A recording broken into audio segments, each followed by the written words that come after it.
میرے معزز سامعین حضرات، اللہ جل جلالہ کی ذات میں زندگی گزارنے کے لیے اور اپنے ہر لمحے کو اپنی زندگی کے ہر دن اور ہر رات کو اللہ کے حکم کے مطابق گزارنا، اس کے لیے اللہ جل جلالہ کی ذات عالی نے رہبری فرمائی ہے۔ ایمان والے کے لیے، مسلمانوں کے لیے قرآن مجید کے ذریعے اللہ جل جلالہ کی ذات اپنے ہر بندے سے، حدیث پاک کا مفہوم کہ اپنے ہر بندے سے 70 ماؤں سے بھی زیادہ پیار کرتے ہیں۔ اللہ جل جلالہ کی ذات اپنے ہر بندے سے 70 ماؤں سے بھی زیادہ پیار کرتے ہیں۔ جیسے آتا ہے، علماء یہ سناتے رہتے ہیں واقعہ کہ ایک شخص کافی عرصے سے یا صنم یا صنم یعنی بت کو پکار رہا تھا، اور یا صنم کی اس نے رٹ لگائی ہوئی تھی۔ غلطی سے کوئی اس کا یہ لفظ کہنے کا ارادہ نہیں تھا، بلکہ غلطی سے اس نے کہا یا سمجھ، اے بے نیازا۔ اللہ نے کہا لبیک یا عبدی، آئے میرے بندے میں حاضر ہوں، بول تمہیں کیا حاجت ہے، تمہیں کیا پریشانی اور تمہیں کیا غم ہے میرے بندے، میں حاضر ہوں۔ فرمایا بڑی عجیب بات، فرشتوں نے پوچھا ہے اللہ یہ بندہ تو بدھ کو پکار رہا تھا، اس نے ارادتاً آپ کی ذات کو نہ پکارا، بغیر کسی ارادے کی اس کی زبان سے آپ کی ذات کا نام نکلا۔ آپ نے فرمایا میرے فرشتوں، اگر میں اس بندے کو جواب نہ دیتا اور میں اس بندے کو اپنی حاضری کے متعلق نہ بتلاتا تو اس بت کے درمیان اور میرے درمیان کیا فرق رہتا۔ اللہ جل جلالہ کی ذات نے قرآن مجید کے اندر بھی یہ بات فرمائی ہے، قل یا عبادی الذین اسرفوا علی انفسہم لا تقنطوا من رحمت اللہ۔ اے نبی جی آپ کہہ دیجئے میرے ان بندوں کو جنہوں نے اپنی جانوں پر ظلم کیا۔ کیا مطلب؟ اپنی مرضی کے مطابق زندگی گزاری، اپنی خواہشات کو سامنے رکھ کر زندگی گزاری، اللہ کے راضی ہونے، اللہ کے ناراض ہونے کو اس نے سامنے نہ رکھا، یہ ہے اپنی ذات پر ظلم کرنا۔ تو اللہ کہہ رہے اے نبی جی میرے ان بندوں سے کہہ دیجئے جنہوں نے اپنی جانوں پر ظلم کیا، لا تقنطوا من رحمت اللہ، کہ تم اللہ کی رحمت سے نا امید مت ہونا۔ اللہ بڑے رحیم ہیں، اللہ بڑے کریم ہیں۔ اس کے متعلق اللہ کے نبی صلی اللہ علیہ وسلم نے فرمایا اللہ کیسے رحیم اور کیسے کریم، من لم یسأل اللہ یغضب علیہ۔ اللہ کے نبی علیہ السلام نے فرمایا کہ اللہ اس بندے سے ناراض ہوتا ہے جو بندہ اللہ سے سوال نہیں کرتا، جو بندہ اللہ کی طرف رجوع نہیں کرتا، اللہ سے اپنی حاجتیں نہیں مانگتا، اللہ اس سے ناراض ہوتے ہیں کہ یہ میرا بندہ مجھ سے کیوں نہیں مانگتا، اپنا دکھڑا، اپنی پریشانی، اپنے غم مجھے کیوں نہیں سناتا تاکہ میں اس کی ساری پریشانیوں کو ختم کروں۔ فرمایا اللہ ایسے بندے سے ناراض ہوتے ہیں جو بندہ اپنے حالات کو اللہ کے سامنے نہ بتلائے۔ حدیث پاک کے اندر آتا ہے اللہ کے نبی صلی اللہ علیہ وسلم نے فرمایا جو لوگ اپنی دعاؤں میں اللہ سے اڑ جاتے ہیں، کیا مطلب کہ ایک بات اللہ سے مانگ رہے ہیں اور بار بار وہی مانگ رہے ہیں، اے اللہ تو میرا یہ کام کر دے، اے اللہ تو کر سکتا ہے یہ میرا یہ کام، اے اللہ تو میرا یہ کام کر دے۔ فرمایا جو بندہ اپنی دعا میں اللہ جل شانہ کی ذات کے آگے گڑ گڑاتا ہے اور ایک بات کو بار بار اللہ کے سامنے دہراتا ہے، اللہ اس کی اس انداز کو اللہ دیکھ کر بڑے خوش ہوتے ہیں، فرشتوں سے کہتے ہیں دیکھو میرے بندے نے مجھ سے مانگا ہے، دیکھو میرا بندہ میری طرف متوجہ ہے، اور اے فرشتوں گواہ رہو میں اپنے اس بندے کی حاجت کو ضرور پورا کروں گا۔ تو میرے واجب الاحترام بھائی اور دوست بزرگوں، اللہ جل شانہ کی ذات اپنے بندوں سے 70 سے بھی زیادہ پیار کرتے ہیں، تو اللہ یہ چاہتے ہیں کہ میرے بندے جب میری طرف واپس ہو کر آئے تو کامیاب ہو کر آئے، کامران ہو کر آئے، بڑی کامیابیاں لے کر آئے۔ اس کے لیے اللہ نے قرآن مجید جیسی مقدس کتاب پر رحمت فرمائی، اللہ نے ہر موقع پہ ہر انسان کی رہبری فرمائی۔ اگر کوئی شخص بازار میں جا کے کاروبار کرنا چاہتا ہے، اللہ نے اس کی بھی رہبری فرمائی۔ اللہ جل شانہ کی ذات نے قرآن مجید کے اندر ایک ایسے شخص کے متعلق اور ایک ایسے طبقے کے متعلق نشاندہی کی جو لوگ سود والا کام کرتے ہیں، جو لوگ سود کھاتے ہیں یا اس معاملے کے اندر بیٹھ کر لوگوں کے معاملات طے کرتے ہیں یا اس معاملے پر گواہ بنتے ہیں۔ اللہ جل شانہ کی ذات نے اس معاملے کو قرآن مجید کے اندر بڑا واضح بیان فرمایا، الذین یأکلون الربا، وہ لوگ جو سود کھاتے ہیں، لا یقومون الا کما یقوم الذی یتخبطہ الشیطان من المس، اللہ کی بارگاہ میں جب یہ کھڑے ہوں گے تو یہ ایسے کھڑے ہوں گے جیسے کوئی بے ہوش آدمی کھڑا ہوتا ہے، یا جیسے ایک مدہوش آدمی کھڑا ہوتا ہے جو حواس باختہ ہو جاتا ہے، جسے پتہ ہی نہیں ہوتا کہ میں کہاں کھڑا ہوں، میرا یہاں کھڑے ہونے کا مقصد کیا ہے۔ تو اللہ جل شانہ کی ذات فرما رہے ہیں کہ جو شخص یہ الذین یأکلون الربا والا کام کرتا ہے، سود کھاتا ہے، لوگوں کو نقدی پیسے دیتا ہے، پھر ان کے ساتھ وقت متعین کرتا ہے، پھر انہیں کہتا ہے کہ بھائی میں نے 1,00,000 دیا ہے، میں 1,20,000 واپس کروں گا 15 دن بعد۔ تو اللہ جل شانہ کی ذات فرما رہے کہ یہ جو ربا ہے نا، زیادتی، اللہ نے اس زیادتی کو حرام قرار دیا ہے، اللہ اس زیادتی کو پسند نہیں فرماتے۔ اور فرمایا بڑی عجیب بات، جب انہیں یہ بات کہی جائے کہ بھائی اللہ نے اسلام کے اندر سود جیسی لعنت کو حرام کر دیا ہے، اللہ نے تجارت کو، خرید و فروخت کو حلال کیا ہے اور سود کو اللہ نے حرام کیا ہے، میرے بھائی اس لعنت سے اپنے آپ کو بچا۔ تو وہ کیا کہتے ہیں، ذَلِكَ بِأَنَّهُمْ قَالُوا إِنَّمَا الْبَيْعُ مِثْلُ الرِّبَا۔ فقہا نے یہ بات لکھی ہے، ایک چیز اگر شریعت نے حرام کی ہے،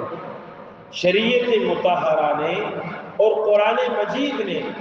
سود کو حرام کیا ہے، اگر کوئی شخص یہ کہے کہ بھائی سود حلال ہے، تو فقہا نے یہ بات لکھی ہے کہ ایسا شخص اسلام کے دائرے سے خارج ہو جائے گا۔ جو اللہ کی نصی بات کو، جیسے قرآن کے اندر اللہ نے حکم دیا اقیموا الصلاۃ، اگر کوئی شخص نماز کا انکار کر دے، ایک ہے نماز نہ پڑھنا، ایک ہے نماز کا انکار کر دینا، وہ یہ کہے کہ میں نماز مانتا ہی نہیں، اسلام میں یہ ہے ہی نہیں، تو فرمایا نماز کا انکار کرنے والا یہ دائرہ اسلام سے خارج ہو جائے گا، اس لیے کہ یہ نص قطعی ہے، یہ قرآن کا واضح حکم ہے۔ تو سود کے متعلق بھی اللہ نے واضح حکم دیا، اے میرے بندو یہ حرام ہے، یہ حرام ہے، بس ہٹا اللہ نے حرام کہہ دیا، اب میں اپنی عقل دوڑاؤں، اپنا ذہن دوڑاؤں، لوگوں کے معاملات دیکھوں کہ بھائی میرے تو خاندان میں لوگ کام یہی کرتے ہیں تو میں اسے کیسے حرام جانوں؟ نہیں، اللہ کہہ رہے ہیں کہ لوگ کہتے کیا ہیں ذالک بانہم قالوا انما البیع مثل الربا، جب انہیں کہا جائے کہ بھائی سود حرام ہے تو وہ جواب میں کہتے ہیں کہ بھائی یہ 1,00,000 دینا اور لاکھ کے بدلے میں 1,20,000 واپس کرنا، یہ ایسی ہے جیسے آپ تجارت کرتے ہو۔ ایک تو اللہ نے سود کو حرام کیا، اس حرام کو یہ حلال کہہ رہا ہے، یہ دوسرا جرم کر رہا ہے۔ ایک سود کھا رہا یہ علیحدہ جرم، دوسرا جرم یہ ہے کہ وہ یہ کہہ رہا ہے انما البیع مثل الربا،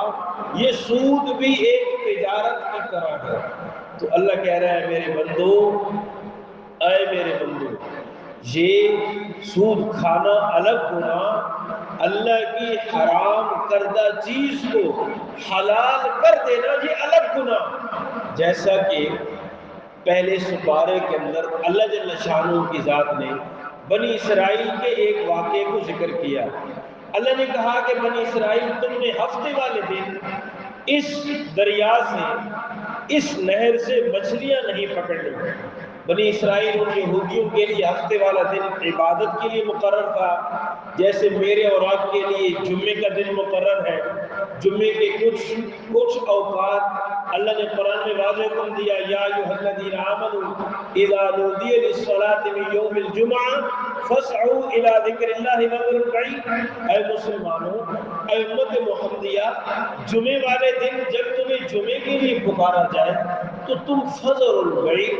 اپنی ساری خرید و فروخت تجارت، اپنے دنیا کے کام کاج چھوڑ دو۔ فَإِذَا قُضِيَتِ الصَّلَاةُ، جب جمعے کی نماز ہو جائے، فَانْتَشِرُوا فِي الْأَرْضِ، پھر زمین میں پھیل جاؤ۔ جو آدمی جس شعبے میں لگا ہے وہ اپنے کام میں لگ جائے۔ اللہ نے 2 سے 2.5 گھنٹے امت محمدیہ کے لیے ایک پابندی بتلائی ہے، لیکن بنی اسرائیل کے لیے اللہ نے 24 گھنٹوں کی پابندی بتلائی تھی کہ ہفتے والا دن اور اس رات آپ نے مچھلیوں کو نہیں پکڑنا۔ اب کچھ لوگوں نے ایک حیلہ بنایا، ایک حیلہ اختیار کیا۔ حیلہ کیا اختیار کیا کہ جس نہر سے وہ مچھلیاں پکڑتے تھے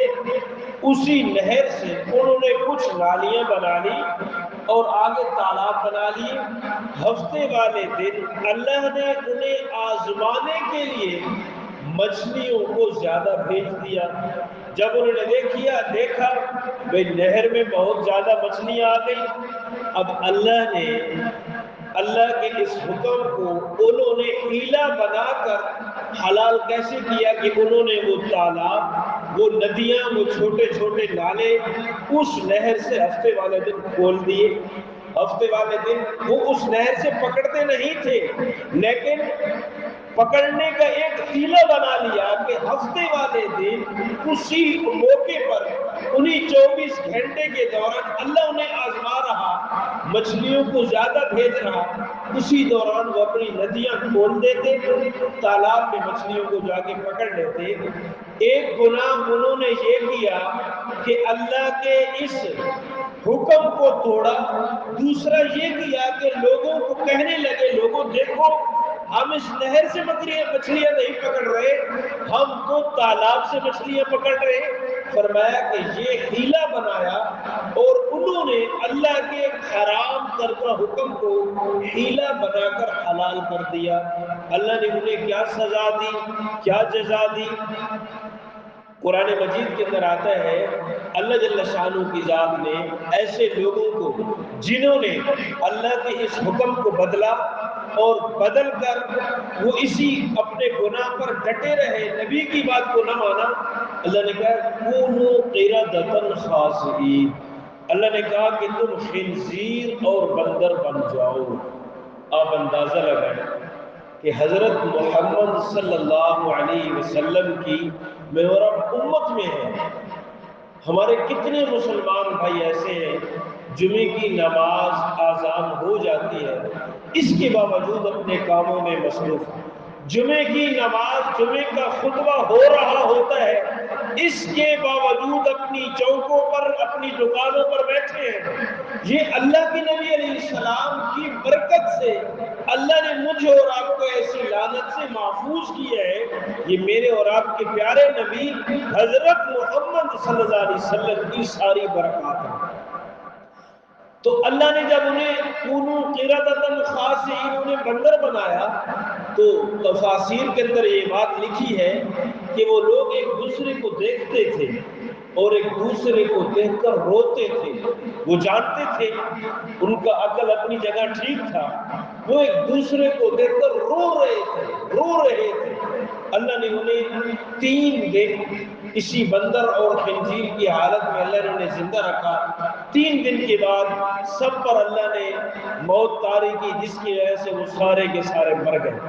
اللہ نے اسی آیت کے اندر کونوا قردۃ خاسئین کے اندر فرمایا فجعلناها نکالا لما بین یدیہا وما خلفہا وموعظۃ للمتقین۔ اے دنیا بھر کے انسانوں، ہم نے ان کو عبرتناک سزا دے کر تمہارے لیے ایک نصیحت آموز واقعہ بنایا۔ فجعلناها نکالا لما بین یدیہا وما خلفہا، جو ان سے پہلے گزرے ان کے لیے بھی ایک عجیب واقعہ، اور جو ان کے بعد آنے والے ہیں یہ ان کے لیے ایک نصیحت ہے کہ اگر کسی امت میں کوئی امت کا کوئی فرد اللہ کے حکم کو نہ مانتا تو اللہ یوں ان کے ساتھ معاملہ کرتے۔ اے امت محمدیہ، تم پر اللہ نے ہفتے میں سے صرف 2 سے 2.5 گھنٹے اللہ نے ایک پابندی لگائی ہے۔ یا ایھا الذین آمنوا، اے ایمان والو، اذا نودی للصلاۃ، جب تمہیں نماز کے لیے پکارا جائے، جمعے کے دن جب تمہیں نماز کے لیے پکارا جائے، فاسعوا الی ذکر اللہ، بس تم اللہ کے ذکر کی طرف دوڑ لگاؤ۔ بدر البیع، اللہ نے تمہارے لیے اس خرید و فروخت، اس تجارت کو، دنیا کے دھندوں کو اللہ نے تمہارے لیے حرام کر دیا۔ اللہ نے کہا چھوڑ دو، ذالکم خیر لکم ان کنتم تعلمون، یہ تمہارے لیے بہتر ہوگا کہ تم اللہ کے ذکر کی طرف دوڑ لگو اگر تمہیں کچھ علم ہے، اگر تمہیں سمجھ ہے کہ میرے لیے یہی بہتر ہے۔ تو اللہ کہہ رہے ہیں پھر دنیا کے سارے دھندوں کو چھوڑو۔ ہماری بات چل رہی تھی کہ وہ لوگ جن لوگوں نے سود کو حلال کیا، کہ جیسے ایک شخص نے 1 لاکھ روپے کا سامان خریدا اور اس 1 لاکھ روپے کے سامان کو اس نے 1,20,000 میں بیچا، جیسے اس نے 20,000 منافع کمایا، اسی طرح بھائی میں 1 لاکھ دے کر 20,000 لے رہا ہوں، یہ بھی خرید و فروخت کی طرح ہے، یہ بھی تجارت کی طرح ہے۔ تو اللہ کہہ رہے ہیں کہ سود کھانا الگ گناہ اور اسے تجارت کی طرح کہنا یہ الگ گناہ۔ فمن جاءہ موعظۃ من ربہ، فرمایا وہ شخص جس کے پاس اس کے رب کی طرف سے نصیحت آ گئی، جس تک یہ بات پہنچ گئی کہ بھائی اللہ نے سود کو حرام کر دیا، تو اللہ کہہ رہے فانتہا، بس رک جاؤ۔ فانتہا، جب اللہ نے یہ حکم دے دیا کہ یہ سود حرام ہے، اس سے خود بھی بچو، اپنی اولاد کو بھی بچو، اپنے گھر کے ہر فرد کو بچو۔ فانتہا، جب یہ نصیحت پہنچ گئی تو پھر رک جاؤ۔ فَلَهُ مَا سَلَفَ، بس اس کے لیے وہی ہوگا جو اس نے چھوڑا یا جو اس کے پاس ہے۔ وَأَمْرُهُ إِلَى اللَّهِ، اور اپنی زندگی کے 50 سال اگر یہ معاملہ کرتا رہا تو یہ اس کا الگ معاملہ ہے۔ وَأَمْرُهُ إِلَى اللَّهِ، جب یہ توبہ کر کے اللہ کے حکم کو پورا کرنے لگے گا، وَأَمْرُهُ إِلَى اللَّهِ، تو اس کا معاملہ اللہ کے سپرد ہو جائے گا۔ وَمَنْ عَادَ فَأُولَئِكَ أَصْحَابُ النَّارِ هُمْ فِيهَا خَالِدُونَ۔ اللہ کہہ رہے ہیں کہ وہ آدمی جسے یہ بات بتا دی گئی ہو بھائی سود حرام ہے، سود کے معاملے کو طے کرنے والا، اس پر بھی اللہ نے لعنت بھیجی، اس میں گواہ بننے والا، اس پر بھی اللہ کی لعنت، اور جو اس میں شاہد، جو اس میں کتابت کر رہا ہے، جو لکھائی کر رہا ہے، ان دونوں کے درمیان کے معاملے کو لکھنے والا، اللہ کے نبی علیہ السلام فرما رہے ہیں کہ اس پر بھی اللہ کی لعنت۔ ومن عاد، جس آدمی کو جب یہ ساری باتیں بتائی گئی دوبارہ اگر اس نے یہ گناہ کیا، فَأُولَئِكَ أَصْحَابُ النَّارِ هُمْ فِيهَا خَالِدُونَ، اللہ کہہ رہے ہیں کہ یہ لوگ جو دوبارہ اللہ کے ایک حرام کردہ حکم کو سنا اس کے باوجود دوبارہ کیا، تو اللہ کہہ رہے ہیں یہی لوگ ہیں جو دوزخ میں رہیں گے اور ہمیشہ ہمیشہ کے لیے ان کا ٹھکانہ یہی دوزخ ہوگا۔ اس لیے کہ اس نے خطباء سے، علماء سے، مولویوں سے قرآن مجید کو خود پڑھ کر، مفسروں کی تفسیر دیکھ کر اس نے یہ بات اچھی طرح سمجھی تھی کہ اللہ نے بھائی سود کو حرام کیا ہے، پھر بھی اس نے سود جیسی لعنت سے چھٹکارا حاصل نہ کیا، دوبارہ اپنی آنکھوں کو بند کر کے اس گناہ میں ملوث رہا، تو اللہ کہہ رہے ہیں کہ پھر معافی نہیں ہے۔ یمحق اللہ الربا ویربی الصدقات، اللہ کہہ رہے ہیں کہ بعض لوگ جب مال دیتے ہیں اور دینے والا بظاہر دیکھ رہا ہوتا ہے کہ میں 1,00,000 دے رہا ہوں، جب مہینے بعد میں اس بندے سے اس لاکھ پر سود لوں گا تو میرا مال زیادہ ہو جائے گا، میری پونجی، میرا ترکہ 1,20,000 تک پہنچ جائے گا۔ اللہ کہہ رہے ہیں کہ نہیں، یہ تیری بھول ہے۔ یمحق اللہ الربا، اللہ سود کو مٹاتا ہے، اللہ سود سے بنی گاڑی، سودی پیسے سے بنے بنگلے، سودی پیسے سے لگا اے سی، سودی پیسے سے لگا ہیٹر، سود کے پیسوں سے جو آدمی اپنی آرائش کے، اپنی آسائش کے، اپنی دنیاوی زندگی کے زہری اسباب جتنے اکٹھے کر لے، اللہ کہہ رہے ہیں یمحق اللہ الربا، اللہ ان سارے نقشوں کو مٹائے گا۔ بھئی کیسے مٹائے گا؟ بنگلہ گر جائے گا؟ نہیں۔ اے سی بند ہو جائے گا؟ نہیں۔ ہیٹر بند ہو جائے گا؟ نہیں۔ گاڑی اس سے چھین لی جائے گی؟ نہیں۔ بھائی اس کے پاس سب کچھ ہوگا لیکن اس کی زندگی میں سکون نہیں ہوگا۔ وہ گرمیوں کے زمانے میں اپنے کمرے کے اے سی سے اپنے کمرے کو تو ٹھنڈا کر سکتا ہے، اپنے باہر کے جسم کی، اپنے جسم کو تو ٹھنڈا کر سکتا ہے، لیکن وہ دل، جس دل کے ذریعے اس کے پورے جسم کو سکون ملنا ہے، اس دل میں میں اللہ سکون پیدا نہیں کروں گا۔ یمحق اللہ الربا، اللہ کہہ رہا ہے کہ سود کو اللہ مٹاتا ہے۔ وَيُرْبِي الصَّدَقَاتِ، بظاہر یہ نظر آ رہا ہے کہ میں نے 10,000 روپیہ صدقہ کیا ہے، میں نے کسی غریب کی کسی حاجت مند غریب کے گھر میں 10,000 دیا ہے، یا کسی حاجت مند کے گھر میں میں نے سودا پہنچایا ہے، بظاہر میری پونجی سے یہ مال کم ہوا ہے۔ اللہ کہہ رہے ہو بھائی ظاہر کو مت دیکھ، حقیقت کو دیکھ۔ اس لیے اللہ نے بھی ان الذین یخشون ربهم بالغیب لہم مغفرۃ واجر کبیر، یہ تو بھائی بن دیکھے غیب کا سودا ہے۔ وَيُرْبِي الصَّدَقَاتِ، اللہ کہہ رہے ہیں کہ تیرا مال کم نہیں ہوا، اللہ اس میں اضافہ کرے گا۔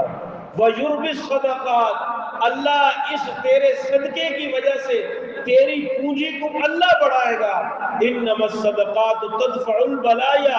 حضور نبی کریم صلی اللہ علیہ وسلم کا فرمان، آپ نے فرمایا یہ صدقہ مصیبت نہیں، یہ صدقہ مصیبتوں کو دور کر دیتا ہے۔ اس لیے اللہ نے فرمایا وَيُرْبِي الصَّدَقَاتِ، بظاہر تیری پونجی تجھے تھوڑی نظر آئے گی لیکن اسے بڑھانے والا اللہ ہے، تیری پونجی بڑھے گی۔ واللہ لا يحب کل کفار اثیم، اللہ ہر ناشکر گنہگار کو پسند نہیں کرتے۔ ان الذین آمنوا وعملوا الصالحات بے شک وہ لوگ جو ایمان لائے، نیک عمل کیے، وَأَقَامُوا الصَّلَاةَ نماز قائم کی، وَآتَوُا الزَّکَاةَ زکوٰۃ ادا کی، لَهُمْ أَجْرُهُمْ عِنْدَ رَبِّهِمْ ان کے لیے اللہ کے ہاں اجر ہوگا، ان کا اجر اللہ کے پاس ہوگا، وَلَا خَوْفٌ عَلَيْهِمْ وَلَا هُمْ يَحْزَنُونَ کل قیامت والے دن نہ ہی ان پر کوئی خوف ہوگا اور نہ ہی وہ غمگین ہوں گے۔ اگلی آیت کے اندر اللہ جل شانہ کی ذات نے مکہ مکرمہ میں قبیلہ بنو ثقیف کے ایک شخص نے قبیلہ بنو مخزوم کے ایک شخص کو سود پر رقم دی تھی۔ جیسے ہی سود پر رقم دی، یہ معاملہ چل رہا تھا، اللہ نے اس سے پہلی آیات سے سود کو حرام کر دیا۔ اب اس نے چونکہ رقم دی ہوئی تھی، اب قبیلہ بنو ثقیف کے شخص نے قبیلہ بنو مخزوم کے شخص سے اپنی سودی رقم واپس کرنے کا مطالبہ کیا کہ میری رقم تم واپس کر دو۔ اس نے کہا کہ بھئی اللہ نے سود کی حرمت کو قرآن میں بیان کر دیا، لہذا سود حرام ہو گیا۔ اس نے کہا کہ میں آئندہ تمہارے ساتھ سود والا معاملہ نہیں کروں گا، لیکن جو سود میرا بنتا ہے وہ تم واپس کر دو۔ اس نے کہا جب اللہ نے سود حرام کر دیا تو میں یہ کیسے واپس کروں؟ یہ جھگڑا چل رہا تھا، حضور نبی کریم صلی اللہ علیہ وسلم کے پاس یہ جھگڑا پہنچایا گیا تو اللہ جل جلالہ کی ذات نے اپنے نبی حضرت محمد صلی اللہ علیہ وسلم کی اس آیت کے ذریعے اللہ نے رہبری فرمائی۔ اللہ نے کہا یا ایھا الذین آمنوا اتقوا اللہ، اے ایمان والو اللہ سے ڈرو، وذروا ما بقی من الربا ان کنتم مؤمنین، اگر سودی معاملات میں سے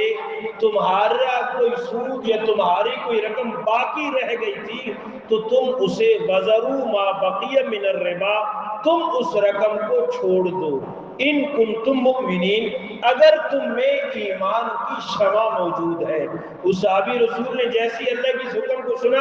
تو اس نے وہ رقم بھی چھوڑ دی جو اس کا سود بنتا تھا یا جو اس کی رقم بنتی تھی، اس نے یہ ساری کی ساری رقم چھوڑ دی اور اللہ کے اس حکم کو مان لیا۔ اللہ کہہ رہے ہیں کہ جب بندہ خدا نے یہ ساری آیات سن لی، اس کے باوجود اگر دوبارہ یہ سود والا کام کیا، فَإِن لَّمْ تَفْعَلُوا فَأْذَنُوا بِحَرْبٍ مِّنَ اللَّهِ وَرَسُولِهِ، پھر اگر ایسا نہ کیا، کیا مطلب دوبارہ وہ سود کا کام اس نے شروع کر دیا، فَأْذَنُوا بِحَرْبٍ مِّنَ اللَّهِ وَرَسُولِهِ، تو اللہ کہہ رہے ہیں تم اسے کہو کہ پھر جاؤ اللہ اور اس کے رسول کے ساتھ جنگ کرنے کے لیے، بس تم تیار ہو جاؤ اللہ اور اس کے رسول کے ساتھ جنگ کرنے کے لیے۔ میرے دوستو ایسا کون کر سکتا ہے؟ حضرت عبداللہ ابن عباس رضی اللہ تعالی عنہما فرماتے ہیں، فرمایا کہ کل قیامت والے دن جب ایسے لوگوں کو کھڑا کیا جائے گا جو سود کی لعنت کے اندر جنہوں نے اپنی زندگی گزاری ہوگی، فرمایا ان کی ذلت کے لیے ان کے ہاتھ میں کچھ سامان، کچھ ہتھیار دیے جائیں گے اور انہیں کہا جائے گا کہ چلو اللہ بھی تمہارے سامنے، محمد صلی اللہ علیہ وسلم بھی تمہارے سامنے، اگر تم میں ہمت ہے تو ان ہتھیاروں سے اللہ سے لڑو اور اللہ کے نبی حضرت محمد صلی اللہ علیہ وسلم سے لڑو۔ فرمایا یہ بھی پوری اس انسانیت کے سامنے ان سود والے لوگوں کے لیے یہ بھی ایک ذلت آمیز چیز ہوگی۔ میں نے اس سے پہلے بھی حضور علیہ السلام کے معراج کو بیان کرتے ہوئے جو شخص سود کھاتا ہے اس کے انجام پر ایک بات بتائی تھی۔ اللہ کے نبی صلی اللہ علیہ وسلم نے فرمایا کہ جو شخص سود جیسی لعنت سے توبہ نہیں کرتا اور اسی میں اپنی زندگی گزار رہا ہے، فرمایا کل قیامت والے دن سارے لوگ دیکھیں گے کہ اس کا پیٹ ایک بڑے گھر کی طرح ہوگا، یہ ایک بہت بڑے مکان کی طرح ہوگا جس پیٹ کے اندر بڑے بڑے سانپ پھر رہے ہوں گے، اور فرمایا ظاہر کے اندر لوگوں کو یہ بات نظر آ رہی ہوگی کہ اس کے پیٹ میں بڑے بڑے سانپ پھر رہے ہیں۔ فرمایا وہ لوگوں کے سامنے اسے وہ سانپ ڈستے رہیں گے اور وہ اس ڈسنے کی تکلیف کو بھی محسوس کرے گا۔ ایک حدیث کے اندر یہ بھی آتا ہے کہ فرمایا اسے ایک ایسی نہر کے اندر ڈالا جائے گا جو خون کی اور پیپ کی نہر ہوگی، وہ کنارہ تلاش کرے گا، جیسے ہی کنارے کے قریب آئے گا تو ایک فرشتہ بہت سارے پتھر لے کر بیٹھا ہوگا، جیسے ہی وہ قریب آئے گا تو وہ اس کے منہ کے اندر گھسیڑے گا پتھر، اور اس فرشتے کی وجہ سے، ان پتھروں کی وجہ سے دوبارہ نہر کی طرف چلا جائے گا، دوبارہ نہر کے درمیان میں چلا جائے گا۔ تو میرے واجب الاحترام بھائی اور دوست بزرگوں، میں اور آپ سارے مل کر اس بات کی نیت کریں کہ اللہ کے اس حکم کو اپنے محلے، اپنے ہر گھر، اپنی ذات پر بھی لاگو کرنا ہے۔ اگر ہمارے محلے میں کوئی ایسا شخص اس لعنت میں مبتلا ہے تو ہم 2-3 بندے اس کے پاس جا کر اس کی منت اور سماجت کریں کہ اللہ کے واسطے اللہ کے اس حکم کو پورا کر، اور اس اللہ کی طرف سے برسی ہوئی لعنت جس سود سے اللہ نے منع فرمایا ہے، اس سے توبہ کر تاکہ تیری آخرت بھی بچ جائے، اور دنیا کے اندر جو تیری زندگی باقی ہے اس میں بھی اللہ تجھے سکھ اور چین کی زندگی عطا فرمائے۔ اللہ مجھ کی توفیق عطا فرمائے۔